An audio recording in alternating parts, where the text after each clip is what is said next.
Ayan, ganito po ka rough road ang daanan dito. Pagka inulan po ng inulan. Ayan, so maganda rin po yung view dito. Kaso medyo nasa baba na tayo. Hello guys, good afternoon. So meron po ako ngayong for upload na pagka napadaan ka sa kalsadang ito, kailangan nakamask ka kasi sobrang alikabok po pag hindi maulan. So ito po yung kalsadang ito ay papunta pong Barangay Roma. So papunta rin po sa ginagawang tulay na dudugtong sa Quezon tsaka dito sa Lopez. Let's go, sana panoorin nyo. Ay, so paalis naman ulit tayo. Papunta po tayo ng Santa Maria, Barangay Santa Maria.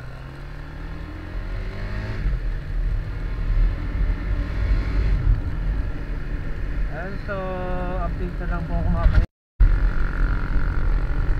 So nandito na po tayo sa Barangay Matinik, yung sa may gumuho pong kalsada.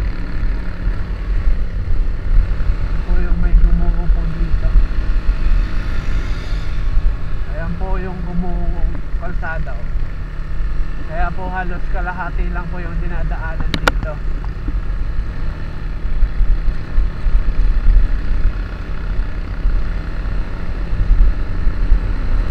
Ay, sa medyo mataas tong lugar na to.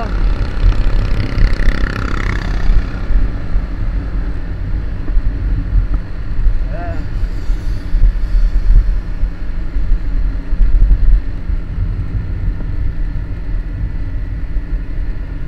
Buti na lang po at napakaganda po ng panahon ngayon. Pagmasdan nyo po ang panahon, ang paligid. Napaka refreshing po sa mata ng kulay ng mga dahon ng mga puno dito.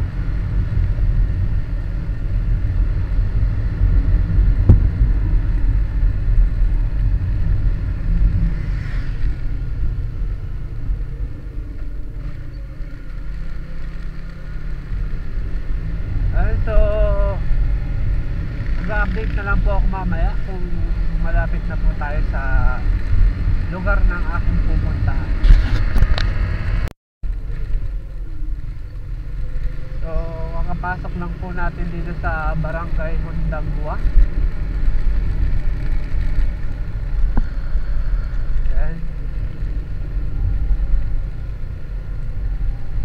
Sa mga hindi pa po nakarating dito, ito po yung itsura ng lugar ng Hundagwa.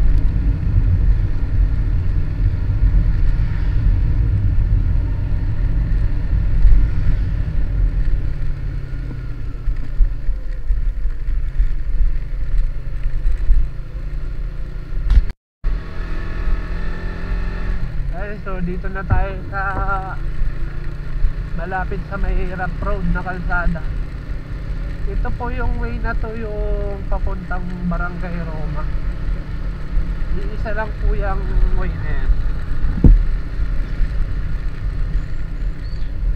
Ayan, so napaka ano po ng daanan dito. Napakabilis. Pag may kasalubong ka, lahat ng alikabok na sa'yo na. Kaya pag may kasalubong ka pong ganyan, ito rin po yung mabilis nakakudpud ng gulong dito.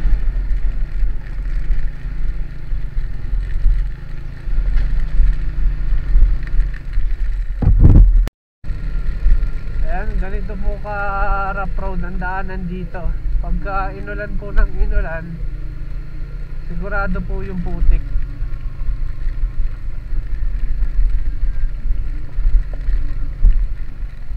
Ayan, so yung way na to, ito po yung papuntang Santa Jacobe.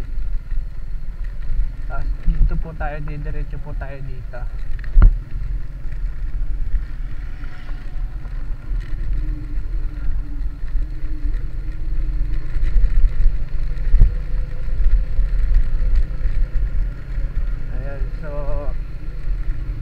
matagal pa po ito bago masemento lahat.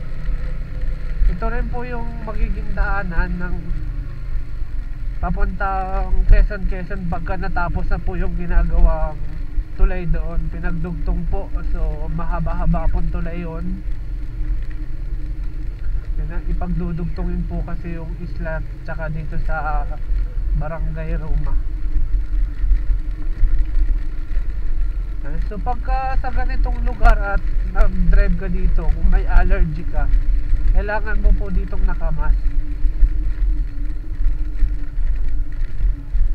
Pero ako wala po akong mask. May allergy po ako sa alikabok. Kasi pag nagmamask po kasi ako, halos parang ang hirap huminga.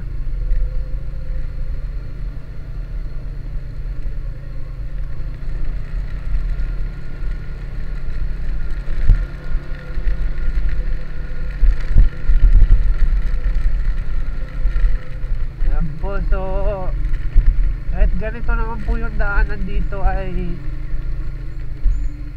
hindi naman po ganun kabilis nagiging putik pag inulan na, kasi halos puro graba na po ang nasa ibabaw. Kaya hindi na po siya nalambot katulad po sa ibang daanan. So kung nakita nyo po yung video ko po sa Barangay Bellaflor, Barangay Villa Espina, ayun, napaka ano po ng putik doon pagka umulan. Halos hindi po makausad ang motor doon pagka nasiksika na po ng putik. So malapit na po tayo dito sa Barangay Lourdes.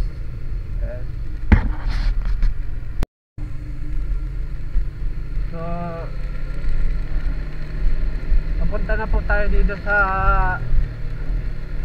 Barangay Santa Maria. Medyo malayo-layo pa naman po.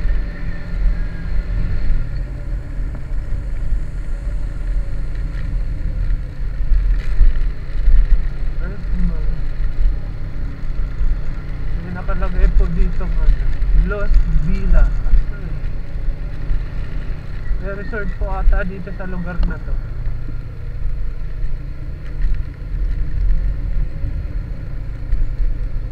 So kung kayo po ang nagmumotor dito, kung gusto nyo po tumagal yung motor nyo dito, kailangan po ay hindi po kayo mabilis magpatakbo dito. Dapat po ay alalay lang. Lalo pag halimbawa mabilis po ang takbo nyo at natsempuhan yung mga buhangin madulas.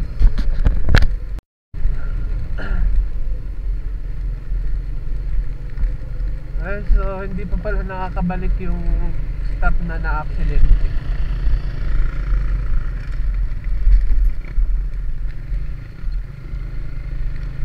So ito rin po yung isa sa mga top road.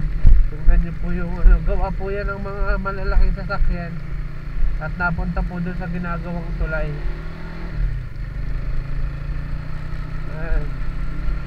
So pagka ang kalsada po talaga ay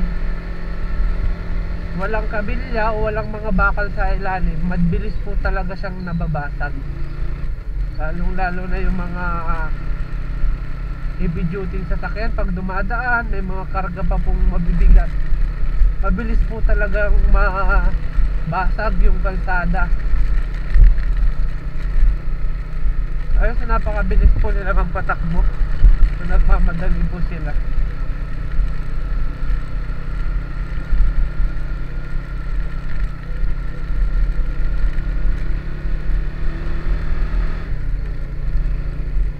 So napakataas na po ng lugar na to at napakalawak din po ng gagawing kalsada dito. Baka 4 lanes po ang gagawin dito, kaya ganun po kalawak.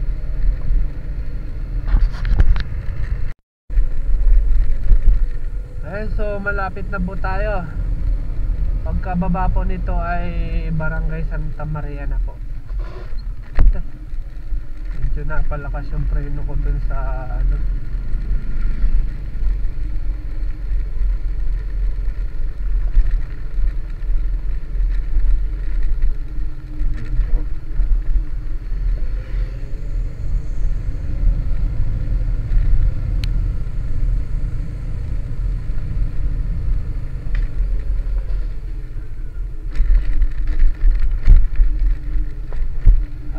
pagka may mga ganito pong pababa, dapat po ay may samahan nyo na po ng engine brake para hindi po masyadong sa preno. So nandito na tayo sa Santa Maria. Okay na.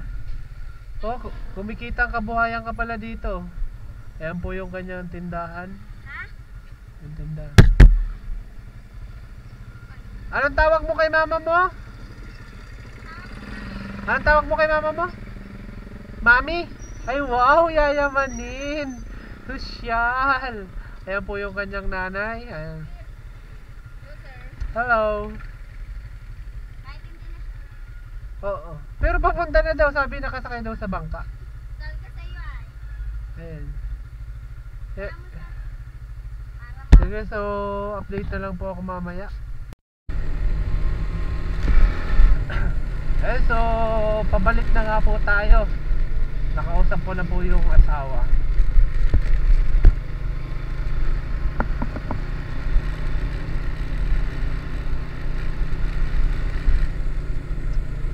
So andito na naman tayo sa mahabang rough road. Magmamalay ka po dito, yung mga tornilyo ng flarings mo wala na. Tulad nung sa motor ko, nakulangan na ng isa, nahulog. Ayan, so maganda yung panahon, kaso sobrang init naman. Dito na lang po ako mamaya.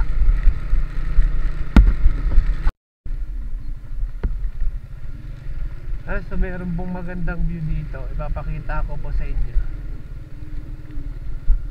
Ayan. So titigil po tayo dito para maipakita ko po sa inyo yung napakagandang view. Ay doon na lang tayo sa baba. Ayan. Napakita ko po sa inyo para malilim.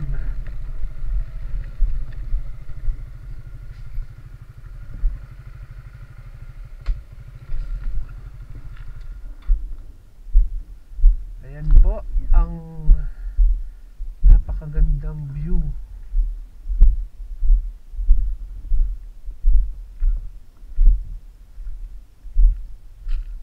Ayan, napakaganda.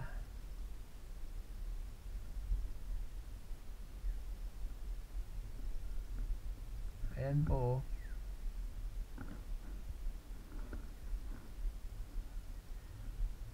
Ganda. I-zoom po natin, i-zoom.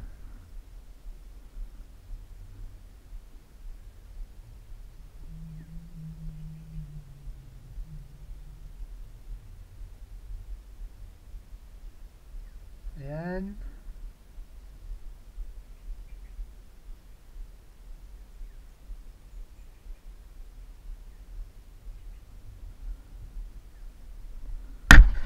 Napakaganda po napakasarap pagmasdan.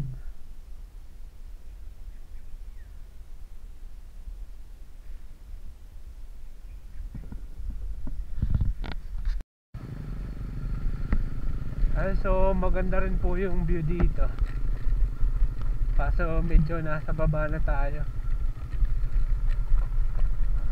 Ayan pong nakikita nyo na yan na kulay blue, yan po yung puyat na tinatawag, yung dating gawaan po ng arena. Ayan.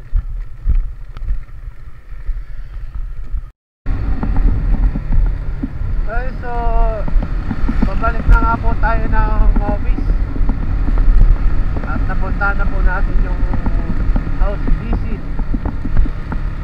So kasalukuyan pong nandito na tayo ulit sa Barangay Matinik.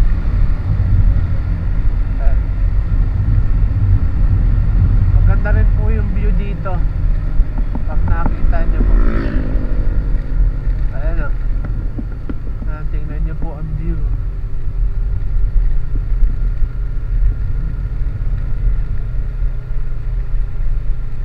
Ayan, so hanggang dito na lang po.